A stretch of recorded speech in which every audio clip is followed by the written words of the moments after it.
Nous sommes dimanche 10 avril 2022. Mesdames et messieurs, bonjour et merci de regarder RTI 1. Il est 6h30.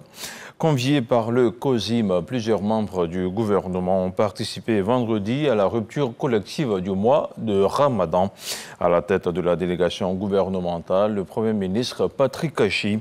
Il est allé soutenir la communauté musulmane. Les deux parties ont saisi l'occasion pour réitérer leur volonté commune de consolider la paix et la cohésion sociale. C'est un compte-rendu de Mahama Traoré. En ce 7e jour de Ramadan, dignitaires religieux, membres du gouvernement et cadres musulmans s'empressent de rompre leur jeûne, comme cela est d'ailleurs recommandé par le prophète de l'islam, Mohammed. C'est désormais une tradition pour le gouvernement et le COSIM, Conseil supérieur des imams, des mosquées et des affaires islamiques, de se retrouver une fois pour partager ensemble le repas de la rupture du jeûne à la faveur de chaque Ramadan. Aux côtés de l'exécutif, représenté par le Premier ministre Patrick Kachi, le président par intérim de l'Assemblée nationale, Adama Bictogo, et des diplomates accrédités en Côte d'Ivoire. En ce mois où partage et générosité sont recommandés, les obligations cultuelles le sont également. Je voudrais recommander aux musulmans qui en ont les moyens de s'acquitter de leur zakat, aumône obligatoire annuelle, pendant le mois de Ramadan. À cet effet, la communauté musulmane a mis en place depuis 2010 une structure spécialisée dénommée Fondation Zakat et Waqf, en vue de recueillir dans une sorte de guichet unique et d'optimiser la redistribution de la zakat par rapport aux besoins de la communauté et d'en faire un instrument efficace de lutte contre la pauvreté. Reconnaissant au COSIM pour sa contribution à la paix sociale, le gouvernement exhorte l'institution religieuse à l'assister dans son combat contre l'extrémisme religieux. La Côte d'Ivoire, à l'instar de nombreux pays de la sous-région, fait face dans sa partie septentrionale à une poussée djihadiste. Ces terroristes, au nom d'Allah et de la religion musulmane, sèment le chaos et la désolation partout où ils ont réussi à prendre pied. Le président de la République voudrait donc, mesdames et messieurs, vénérés guides religieux, vous exhorter à davantage de pédagogie et de sensibilisation à l'endroit de notre jeunesse, afin qu'elle ne succombe pas à l'appel des sirènes. Notre nation a également besoin de vos prières et de vos intercessions auprès d'Allah, le Seigneur des mondes, pour que la paix et la cohésion sociale, si chèrement reconquises, se renforcent encore toujours. Une fois de plus, le président de COSIM, Cheikh Oulaïma Ousmane Diakité, a traduit sa reconnaissance au président de la République pour sa constante sollicitude à l'égard des communautés religieuses. Avec seulement 5 000 places pour 46 000 candidats, le concours d'entrée dans les CAFOP a été lancé hier samedi sur l'ensemble du territoire national. Un lancement officiel qui s'est tenu à Korogo où la ministre de l'Éducation et de l'Alphabétisation, Maria Tokone, a exhorté les candidats à l'excellence. Elle leur a recommandé la sérénité, la probité et la transparence. On regarde la correspondance d'Ami Sissoko. Lycée Houphouët-Boigny de Korogo. Il est 8h ce samedi 9 avril quand la ministre Maria Tokone donne le coup d'envoi des épreuves écrites de la session 2022 du concours d'entrée au CAFOP, Centre d'aptitude à la formation pédagogique. Pour cette première journée, les 46 409 candidats font face aux épreuves de mathématiques, de français et de culture générale. Moi, ça fait 5 ans, mais cette année, les épreuves que je vois, vraiment, j'espère que nous serons admis au concours du CAFOP. Que nous allons faire ce qu'on peut pour relever ce défi. Nous allons promouvoir l'excellence. À l'instar de ce centre, la ministre de l'Éducation nationale et de l'Alphabétisation a réitéré à tous les candidats repartis dans les 97 autres centres sur l'étendue du territoire national sa volonté de bâtir un capital humain de qualité dans la transparence.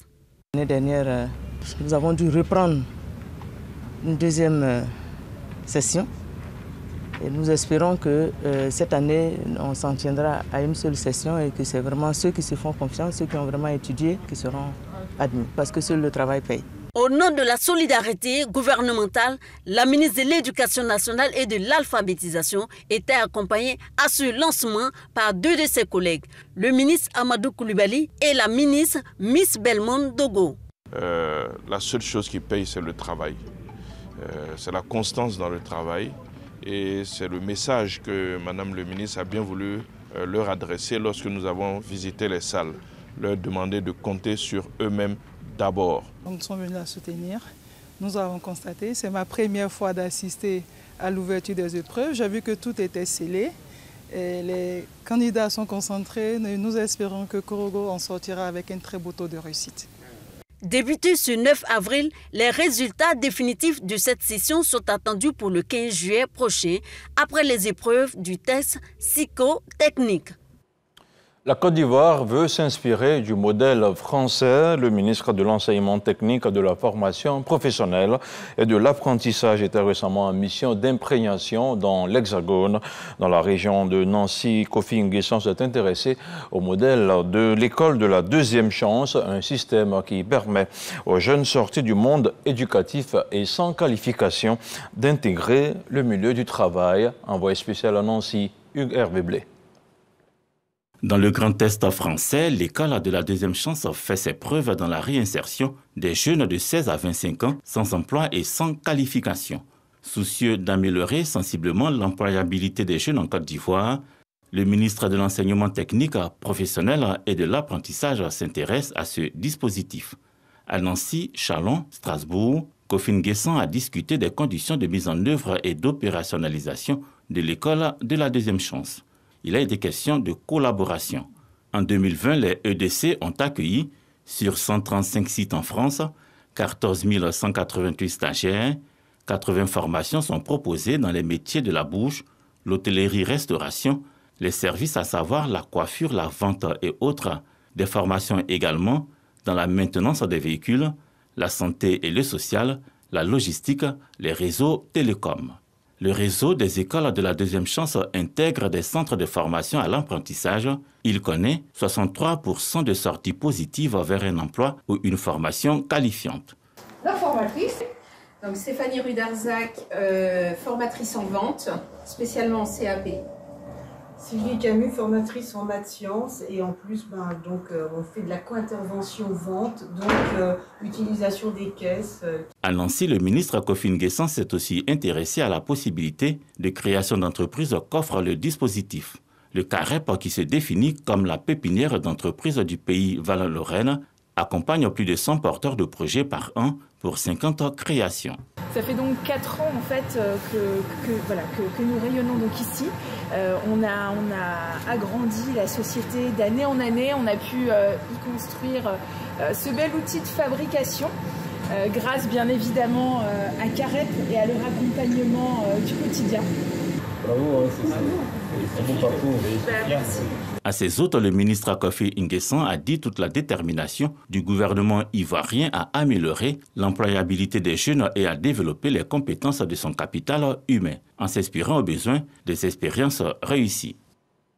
Retour ici en Côte d'Ivoire avec le ministre de la Construction, du Logement et de l'Urbanisme qui s'est rendu dans la commune de Bingerville.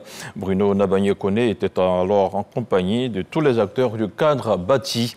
Au menu des échanges, le problème lié à la gestion des ressources foncières dans la commune de Bingerville. C'est un compte-rendu de Cheikh Aboubakar Kone. Après Yopougon, Koumassi, Adjamé, Plateau, Port-Boué et Cocody, c'est au tour de la commune de Bingerville d'abriter les rencontres tournantes de la plateforme collaborative de contrôle des infractions sur le cadre bâti. Commune en pleine expansion, Bingerville, depuis ces dernières années, vit au rythme de conflits fonciers et bien d'autres difficultés d'ordre structurel en matière de construction et d'urbanisme. Des points qui ont été longuement évoqués au cours de cette rencontre, notamment les 2000 hectares de la Palme Industrie et les 27 lotissements de la commune non encore approuvés. Nous sortons de cette séance de travail-là très heureux de voir qu'il y a beaucoup à faire et beaucoup reste à faire pour les populations de Benjerville. Mais j'avoue que le ministre a pris toutes les préoccupations de notre commune et vraiment il a pris bonne note et a demandé à ses équipes de se mettre à disposition pour régler définitivement les problèmes de litige et les problèmes de recasement de nos différentes populations. Ce cadre de collaboration doit être considéré comme un pont permanent entre la mairie et le ministère afin d'adresser tous les problèmes de la commune liés au cadre bâti. C'est exprimé Bruno Koné. Ici, nous avons abordé des questions qui sont spécifiques à la ville de Benjerville, qui est une ville en très forte mutation. C'est une ville à la fois ancienne et très jeune. Donc la mairie a cette obligation-là de concilier ces deux aspects.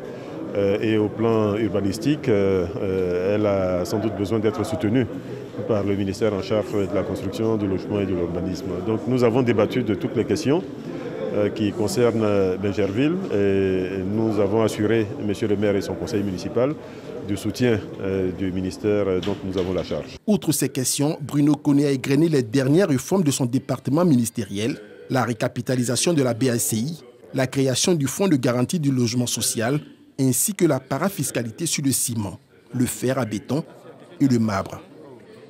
Et pour parler de la lutte contre la cherté de la vie, le ministre du Commerce et de l'Industrie était dans la région de la Maraoué. À Boisflé, Souleymane Diarra a appelé les grossistes et les détaillants à l'application effective des prix plafonnés. C'était au cours d'une visite inopinée dans les différents lieux de vente. On regarde le compte-rendu de Léon Pro. Boisflé, place Tchin-Tchin. Le ministre du Commerce dans un magasin de vente en gros de produits de première nécessité. Au gérant, l'interrogatoire de Souleymane Diarra contient une seule préoccupation, le prix pratiqué pour le lait, le sucre, le riz, l'huile. Même question dans cet autre lieu de commerce au détail. Ici, le ministre du Commerce sillonne même les rayons. Question de s'assurer lui-même de l'application effective des prix plafonnés. Riz, maman, vrac, nous le faisons à 12 000. Le riz, Ongsam, 50 kg, 21 300. Rizière, 50 kg, 21 050 francs. 1,5 litre d'Inor. Le plafonnement nous demande de le faire à 1750, 1760, mais nous le faisons à 1700 francs. Les prix sont affichés. Et j'ai discuté avec les commerçants, je veux dire par rapport à certaines de leurs préoccupations que nous prendrons en compte. Mais l'idée est qu'ils ont pris l'engagement d'accompagner le gouvernement pendant cette période à l'effet que les populations vivant ici à Boisflé et sur tout le territoire national puissent se servir aux prix qui ont été arrêtés par le gouvernement. N'empêche, le ministre du Commerce renouvelle l'appel du gouvernement au respect des prix plafonnés, le plafonnement faisant partie des initiatives de l'État pour lutter contre la vie chère. Le ministre du Commerce et de l'Industrie n'exclut pas de sanctions, passé la phase de sensibilisation au respect des prix plafonnés. Dans l'actualité internationale, on apprend que la Russie a bloqué une demande du Conseil de sécurité pour des enquêtes indépendantes sur le massacre présumé de Moura au Mali. La demande rédigée par la France avait été soumise au Conseil de sécurité vendredi, mais selon plusieurs diplomates, Moscou s'y est opposé, soutenu par son allié Pékin.